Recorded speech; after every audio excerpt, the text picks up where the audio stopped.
항암 치료로 인한 부작용을 적절하게 대처하기 위해서는 항암 치료의 과정과 주기에 따른 부작용 증상을 잘 이해하고 계시는 것이 중요한데요. 이번 영상에서는 항암 치료의 진행 방식과 부작용이 일어나는 시기에 대해서 자세하게 다뤄보도록 하겠습니다. 항암 치료에서 사용된 항암제는 몸 안에서 빠르게 분열하는 세포들을 공격하는 특성을 가지고 있어 암세포뿐만 아니라 비교적 빠르게 성장하고 분열하는 점막세포나 골수, 그리고 모공세포까지 공격하게 됩니다. 이로 인해 환자분들은 머리카락이 빠지고 입안이 헐고 구내염이 생기고 오심, 구토 등이 발생합니다. 항암 치료를 받으면 나타나는 부작용들을 차례대로 알려드리겠습니다. 항암 부작용에는 여러 가지가 있으며 항암제 종류, 용량, 횟수, 환자의 상태에 따라 부작용이 다르게 나타납니다. 간혹 부작용이 거의 발생하지 않는 환자분들이 있지만 대부분은 아래와 같은 과정을 겪게 됩니다.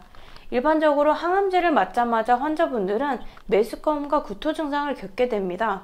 항암 치료 첫 주에는 환자분들은 식욕이 떨어지며 피로감을 호소하시고는 합니다.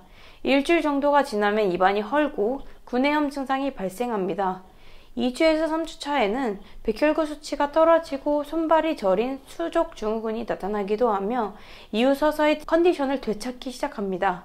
많은 분들이 걱정하시는 탈모의 경우 항암 치료를 받은 첫 주에는 머리카락이 많이 빠지지는 않지만 두피가 불편하고 화끈거리고 따끔거리고 가려운 증상이 발생할 수 있습니다. 치료 시작 2, 3주부터는 본격적으로 머리가 빠지기 시작하고 치료가 종료된 지 1에서 3개월 정도 된 이후부터 머리가 다시 나기 시작합니다. 보통 항암 치료는 3, 4주 주기로 이루어집니다. 항암제로 인해 손상된 환자의 몸에 충분히 회복 시간을 주기 위함인데요.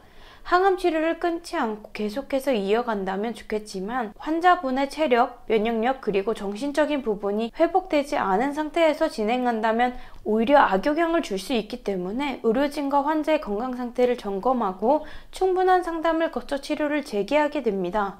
다음 항암일에는 환자의 백혈구 수치를 보기 위해 피검사를 하게 됩니다. 백혈구는 우리의 몸에 면역 기능을 주로 담당하는 혈액의 구성 요소로 백혈구 수치가 낮으면 면역력에 문제가 있음을 의미하기 때문에 항암 치료를 계속 이어나가는 것은 위험하다고 판단하여 치료를 연기하게 됩니다. 그런 만큼 환자분들은 원활한 치료 진행을 위해 평소에 식이 관리, 운동 관리, 스트레스 관리 등 체력과 면역력에 관련된 요인들을 잘 관리하여 치료에 협조할 수 있는 몸 컨디션을 만드는 게 제일 중요한 과제라 할 수 있겠습니다. 항암 부작용들은 시간이 지나면 저절로 회복합니다. 개인마다 회복 속도에 차이가 있을 수 있으나 보통 1년 이내로 환자는 원래 상태로 돌아가게 됩니다. 하지만 항암제가 폐, 신장, 심장, 생식기관에 손상을 준 경우에는 부작용이 영구적으로 지속될 수 있는데요. 특히 수족증후군과 같은 손발 저림은 항암 치료가 종결된 이후에도 이어지는 경우가 많습니다.